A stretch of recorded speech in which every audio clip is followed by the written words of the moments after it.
It was a crisp autumn morning in the small town of Riverview.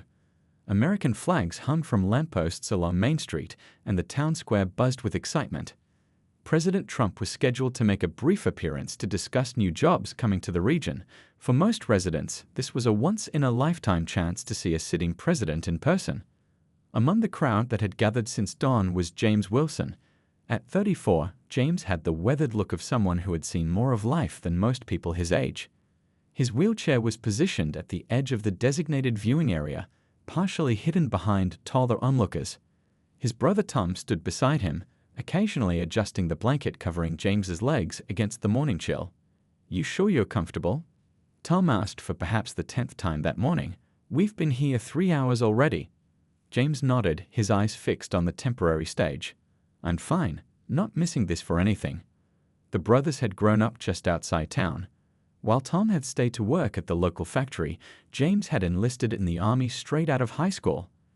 That decision had taken him across the world to Afghanistan for 3 tours of duty. During his final deployment, an improvised explosive device had changed his life forever, taking both his legs and leaving him with scars both visible and hidden. The crowd's murmur suddenly swelled into cheers. The presidential motorcade had arrived.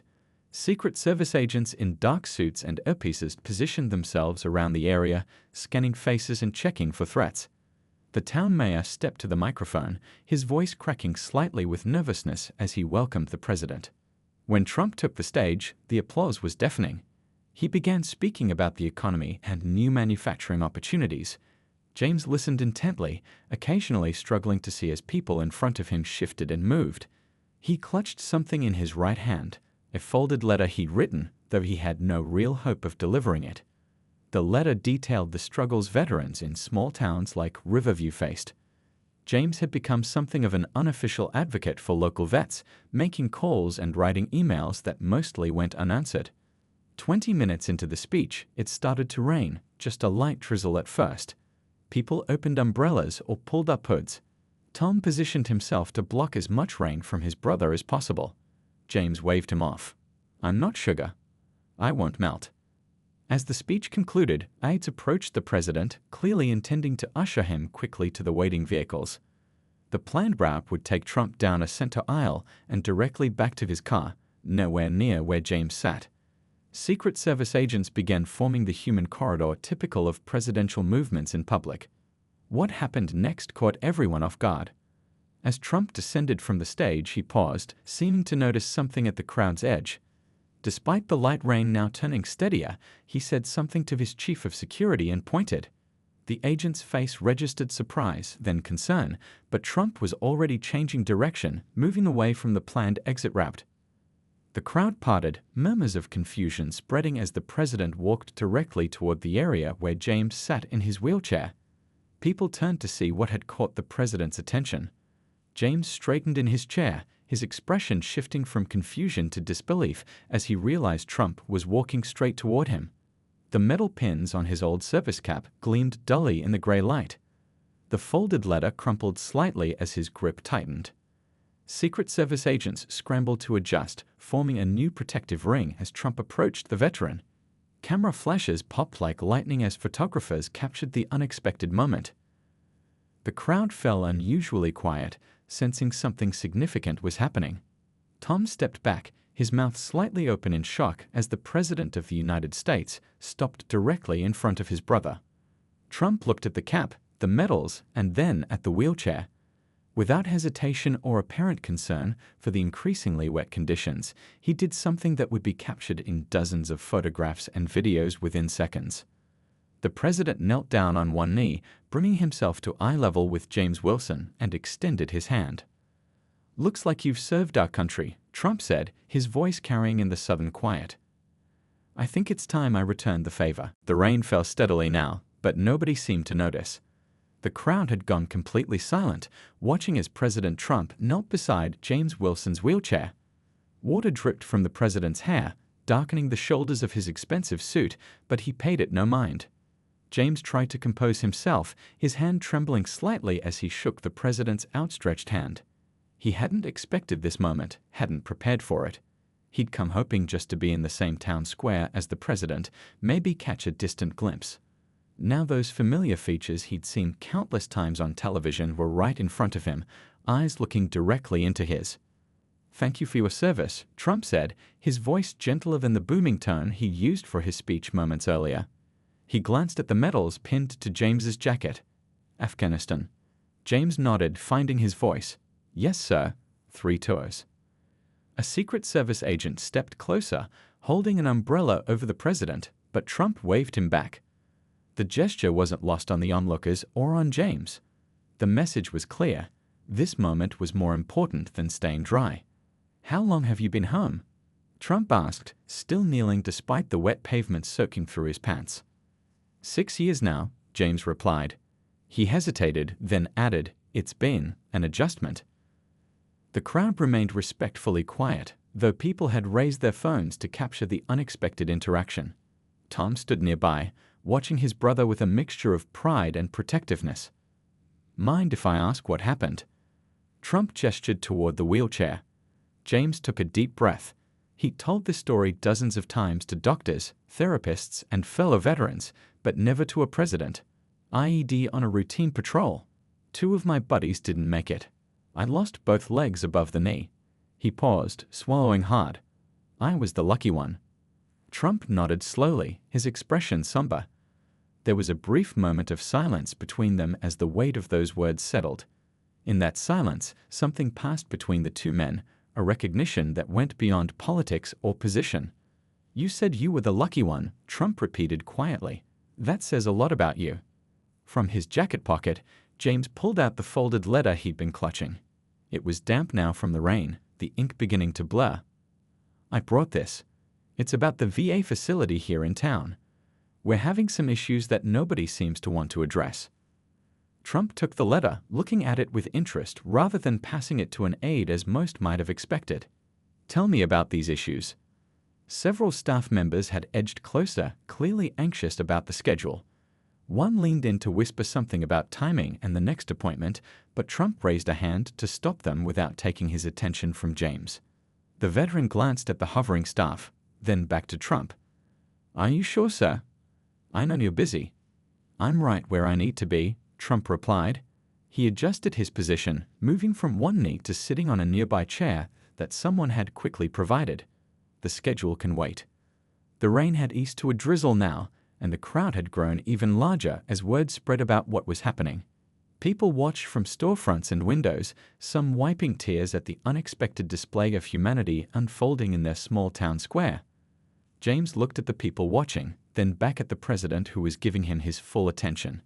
For years after his injury, he'd felt invisible. Another wounded veteran whose sacrifice was acknowledged with forms, waiting rooms, and bureaucratic hurdles. Now, in this moment, he was being truly seen. "Our local VA is understaffed," James began, his voice growing stronger. "Veterans are waiting months for appointments. Some guys I know have given up trying." Trump listened intently, occasionally asking clarifying questions. He didn't rush James or glance at his watch.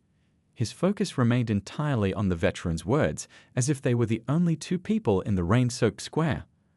"Well," Trump said finally, after James had shared the main points of his concerns, "I think it's time we did something about that.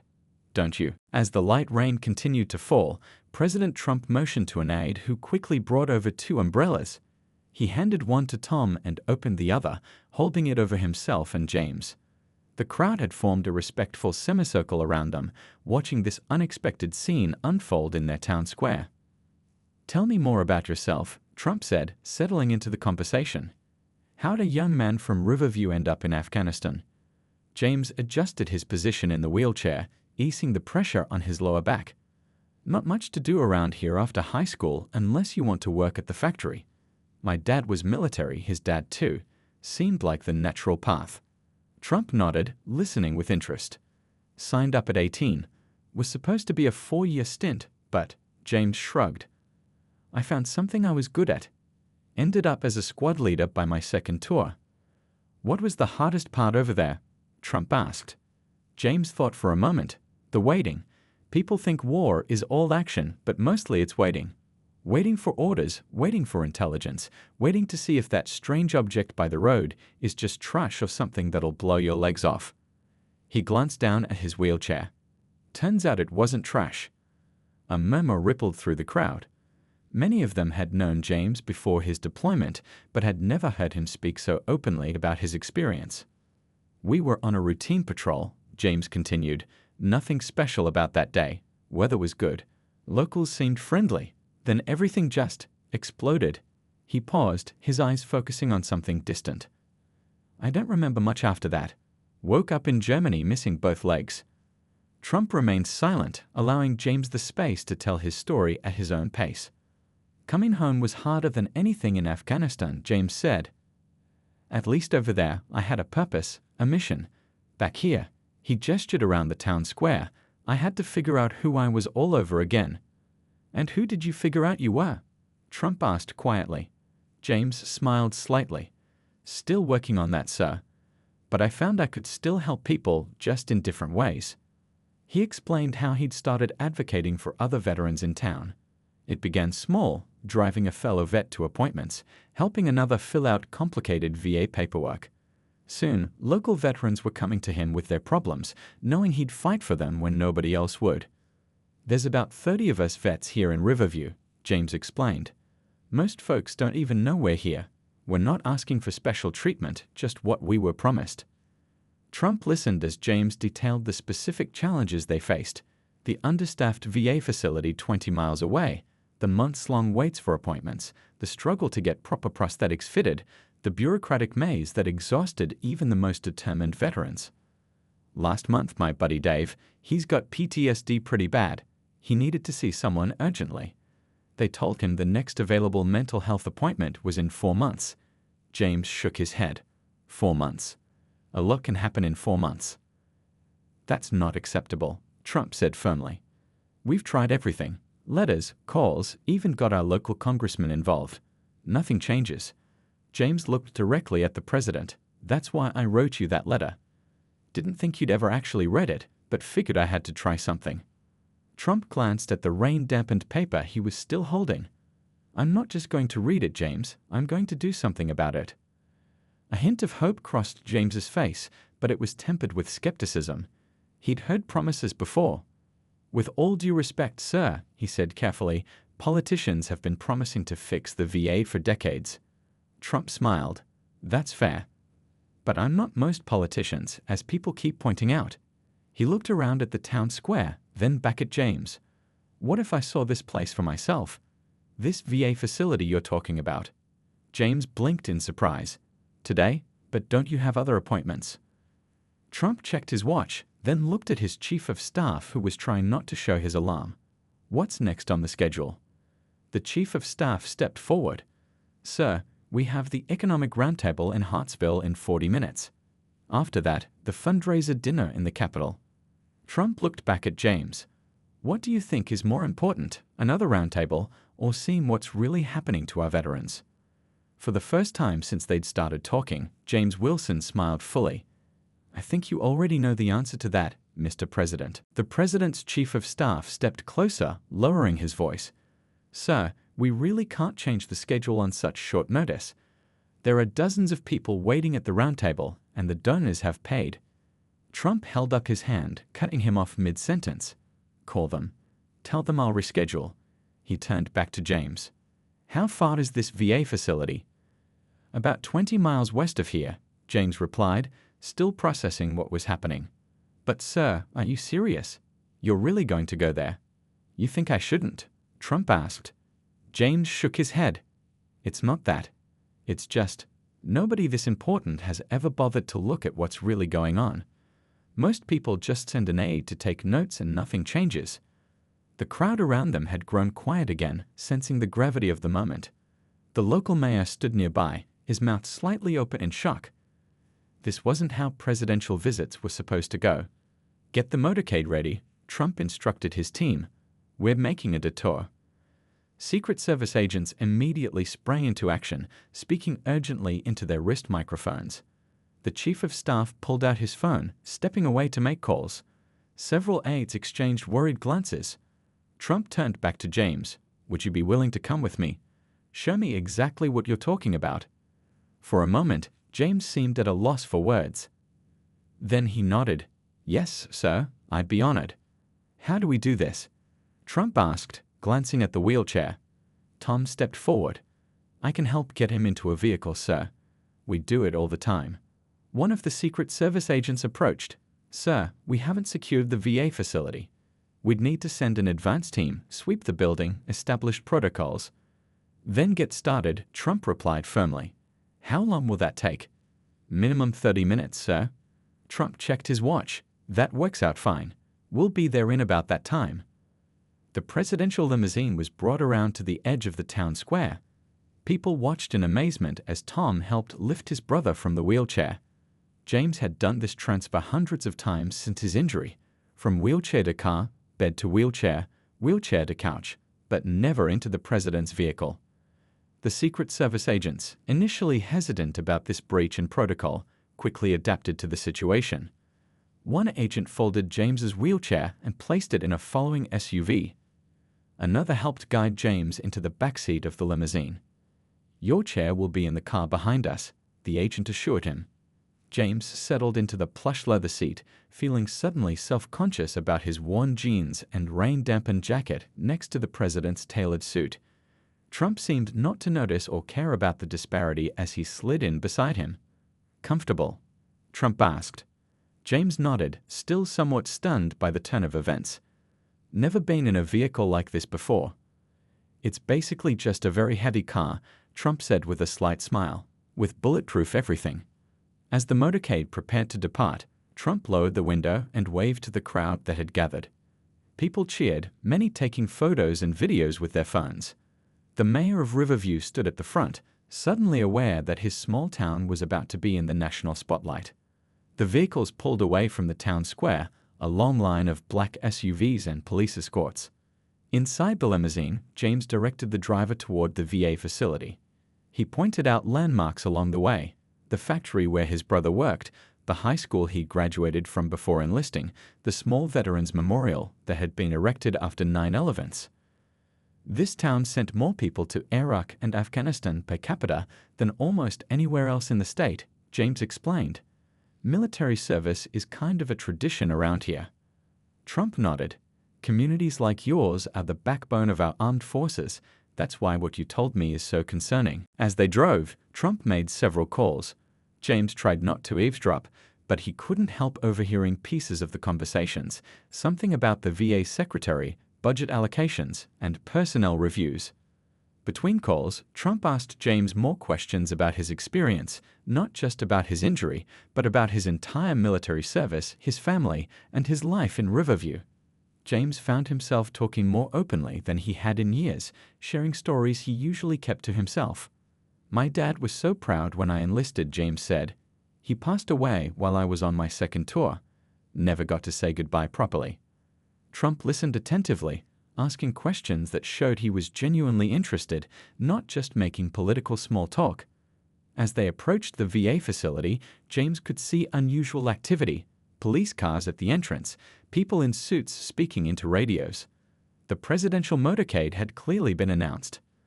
"Looks like they know we're coming," James observed. Trump glanced out the window. "Good, no time to hide the problems." The limousine pulled up to the main entrance.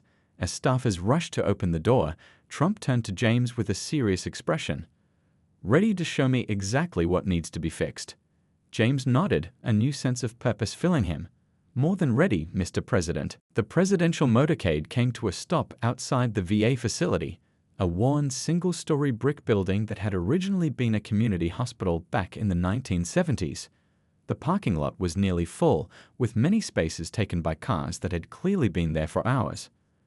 As James's wheelchair was unfolded and brought to the limousine door, he could see staff members peering through the windows, their expressions a mixture of shock and confusion. Nobody had expected the President of the United States to show up unannounced on a rainy Tuesday. "They look nervous," Trump observed with a slight smile as he helped James get situated in his wheelchair. "Wouldn't you be?" James replied. "Last time anyone important visited was when our congressman came for a photo op 3 years ago." The facility director: A thin man in his 50s named Bill Parker burst through the front doors, hastily straightening his tie. Behind him trailed several staff members and a security guard who looked completely overwhelmed by the situation. "Mr. President," Parker called out, rushing forward to greet Trump. "We had no idea. We would have prepared. This is such an honor." Trump shook his hand briefly. "This isn't a planned visit, Mr. Parker. I'm here because James Wilson told me there are issues that need addressing." Parker's smile faltered slightly as he glanced at James. Recognition flickered across his face, followed by what looked like concern. "Of course, sir. We're always working to improve our services. If you'd like to see our administrative offices." "I'd like to see the waiting room first," Trump interrupted, gesturing for James to lead the way. James wheeled himself toward the entrance, with Trump walking alongside him. Secret Service agents had already entered the building to secure it, but they kept a respectful distance, allowing the president to interact naturally with the people inside.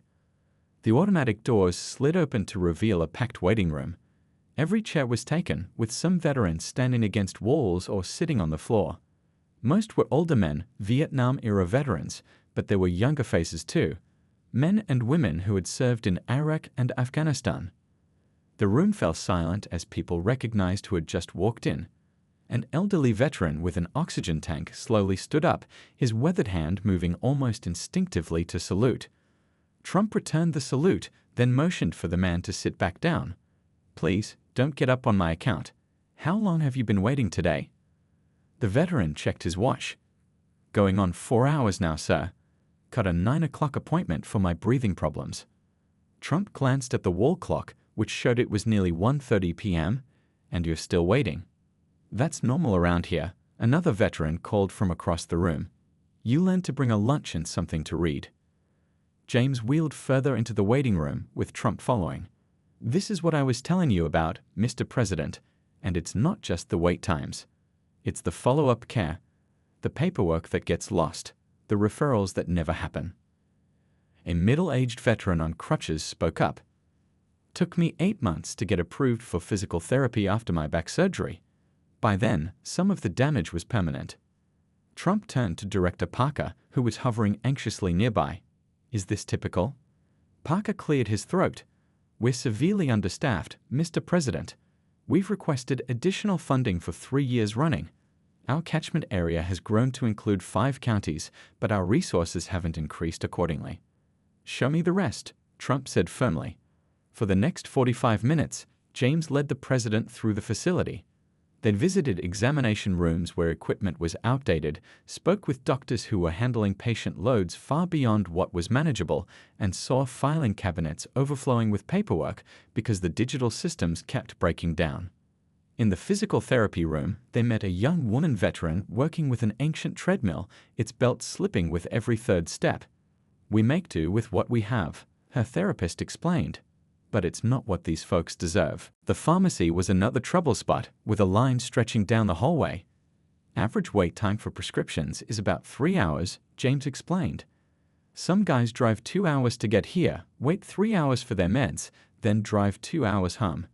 That's a whole day gone just for a prescription refill." Throughout the tour, Trump took notes himself instead of delegating to an aide. He asked specific questions about budgets, staffing levels, and patient loads. He spoke directly with veterans in various stages of treatment, listening to their stories without rushing them. In one hallway, away from the others, an older doctor pulled Trump aside. "Sir, I've worked here for 20 years. I've filed reports, made calls, sent emails. Nobody listens. We're drowning here." "I'm listening now," Trump replied. As they approached the mental health department, a single corridor with 4 small offices, James lowered his voice. "This is the worst part. 1 psychiatrist and 2 counselors for hundreds of vets with PTSD, depression, anxiety. My buddy Dave I mentioned. He's not the only one who couldn't wait 4 months." Trump nodded grimly, understanding the implication. Director Parker, who had been following the tour while making calls on his cell phone, approached again. "Mr. President, I've just been informed that our regional administrator is on his way. He can give you a more comprehensive briefing on our strategic plan for improvements." "I don't need a strategic plan or a briefing," Trump replied. "I've seen enough. He turned to his chief of staff. "Get me the VA secretary on the phone. Now." As the chief of staff stepped away to make the call, Trump placed his hand on James's shoulder. "Thank you for showing me the truth. No photo ops, no stage visits, just the reality." James nodded. "This is what we live with every day, sir." "Not for much longer," Trump replied, his expression resolute as he looked around at the facility one more time. "Not if I have anything to say about it." The VA facility's small conference room wasn't designed for presidential meetings. 8 people squeezed around a table meant for 6, while Secret Service agents stood guard outside. Trump sat at the head of the table with James positioned beside him in his wheelchair. The facility director, Bill Parker, sat opposite them, still looking nervous. The regional administrator had arrived, red-faced and out of breath from rushing over. "I understand your concern, Mr. President," the administrator said, shuffling through papers he hastily gathered.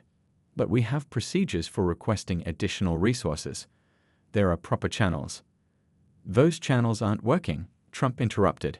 He placed his hand on the stack of veterans' files James had shown him during their tour. "I've got men and women waiting months for basic care. That stops today." He turned to his chief of staff. "Did you reach the VA secretary?" "Yes, sir. He's on standby for a video call whenever you're ready." Trump nodded. "Put him on." An aide quickly set up a laptop. Moments later, the Secretary of Veterans Affairs appeared on screen, clearly having stepped away from another meeting. "Mr. President, this is unexpected," the secretary said, adjusting his tie. "I'm at the Riverview VA facility," Trump explained without preamble. "I'm looking at a situation that should never have been allowed to develop. Veterans waiting hours for appointments, months for specialized care. One mental health professional for hundreds of veterans with PTSD. Equipment that belongs in a museum." The secretary's expression grew serious. "I wasn't aware of specific deficiencies at that location, sir." "That's part of the problem," Trump replied. "Why weren't you aware? Who's supposed to be reporting these issues up the chain?" The regional administrator cleared his throat. "Sir, we file quarterly reports detailing our resource needs. The funding simply isn't." "Show me the last report you sent," Trump demanded. The administrator fumbled through his folder, producing a thick document. Trump flipped through it, his expression darkening. "This is 40 pages of bureaucratic language that obscures the actual problems." He turned back to the screen. "Mr. Secretary, I want immediate action. Not plans, not studies, not committees. Action." "Of course, sir. What do you propose?" Trump laid out a series of directives, counting them off on his fingers. First, emergency staffing. "I want doctors and nurses temporarily reassigned from less busy facilities within 48 hours. Second, equipment upgrades. There's a hospital closing in Westfield that has newer equipment than what's here. Get it transferred. Third, I want mobile pharmacy units deployed to reduce wait times. Fourth, telehealth services set up for mental health within a week." The secretary was typing rapidly. "Yes, sir. I'll make this a top priority." "You haven't heard my 5th point," Trump continued. "I want a full audit of why these conditions were allowed to persist. Someone dropped the ball, and I want to know who." The regional administrator shifted uncomfortably in his seat. Trump turned to James. "Is there anything else we should address immediately?" James had been listening quietly, still processing the fact that his concerns were being taken seriously for the first time. "Transportation, sir. Many vets can't drive themselves here. The volunteer shuttle runs just twice a week." Trump nodded. "Add that to the list, Mr. Secretary. Daily transportation services." "It will be done, Mr. President." After the video call ended, Trump turned to Director Parker. "Do you have office space for additional staff?" Parker blinked. "We have an unused wing. Closed it 5 years ago due to budget cuts. It would need some work, but—" "Get it ready," Trump instructed. "You'll have people arriving soon." The president then pulled out his personal phone and made a call. The room fell silent as they listened to his side of the conversation. "John, it's Donald. Remember that Veterans Employment Program your company started last year? I need a favor. I've got a talented veteran here who knows this community's needs better than anyone." He glanced at James. "Yes, he lost both legs in Afghanistan. Triple amputee, No, double. Still a hell of a sacrifice. Exactly. James looked up in surprise as Trump continued. He's been advocating for veterans with no support. I want him on your advisory board. Yes, paid position. These people have given enough for free. There was a pause. Excellent. I'll have my team connect you. After ending the call, Trump explained to James that was John Berkeley. His company has a program that hires veterans and addresses community healthcare needs. They need someone who understands what's happening on the ground. James shook his head in disbelief. Sir, I appreciate it, but I don't have the qualifications for. You have exactly the qualifications needed, Trump cut in. You lived it. You fought for others when nobody would listen. That's more valuable than any degree. He stood up, addressing everyone in the room. I want daily progress reports. Not weekly, not monthly. Daily, and I'll be checking personally. As they prepared to leave the conference room, Trump turned to James one more time. There's something else. I want you to come to Walter Reed next week. Their prosthetics department is the best in the world. Let's see if we can get you walking again, if that's what you want. For the first time since they'd met hours earlier, James Wilson found himself at a complete loss for words. He simply nodded, blinking back unexpected tears. Thank you, sir, he finally managed to say. No, Trump replied firmly. Thank you for your service, both in uniform and after. It's about time someone served you back. 6 months passed quickly in the small town of Riverview. The maple trees along Main Street had lost their leaves, gained a coating of winter snow, and were now budding again with the first hints of spring. Outside town, on a quiet stretch of land overlooking the river, a crowd had gathered around a newly built home. James Wilson sat in his wheelchair at the front of the crowd, though he didn't use it as much these days. The new prosthetics from Walter Reed had given him mobility he hadn't thought possible. He could stand for longer periods and even walk short distances with specialized braces. Today, though, he saved his energy. It was a big day. Never thought I'd see something like this here, Tom said, standing beside his brother. He gestured toward the house. A single-story building with wide doorways, accessible bathrooms, and a wraparound porch with a ramp. Solar panels gleamed on the roof. Never thought I'd see any of this, James replied, looking not just at the house but at the transformed VA facility visible in the distance. Its parking lot had been expanded, a new wing added, and a fleet of shuttle vans came and went regularly. A sign near the entrance announced expanded telehealth services and new mental health programs. The sound of approaching vehicles drew everyone's attention. A motorcade made its way up the long driveway. Camera crews that had been setting up equipment all morning rushed to get final shots as the presidential limousine pulled to a stop. President Trump emerged, waving to the crowd. He made his way directly to James, shaking his hand warmly. "How are you feeling?" Trump asked, noticing James's new prosthetics. "Better than I have in years, sir," James replied honestly. The team at Walter Reed was amazing. Trump nodded, looking pleased. "They're the best in the world. And how's the new position working out?" In the months since their first meeting, James had become a key advisor on the Veterans Healthcare Improvement Council. His first-hand experience and straightforward approach had proven valuable in cutting through bureaucratic obstacles. "It's challenging," James admitted, "but for the first time, I feel like we're actually making progress." The progress was visible everywhere in Riverview. The VA facility that had once been a symbol of bureaucratic neglect was now a model being replicated across the country. Veterans who had given up on getting proper care were returning.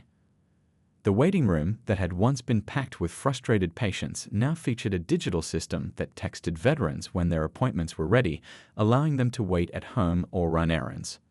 Most importantly, the community had rallied around its veterans. Local businesses offered discounts and priority services. The high school had started a program where students helped elderly veterans with home maintenance and yard work. What had begun as one man's plea had blossomed into a town-wide commitment.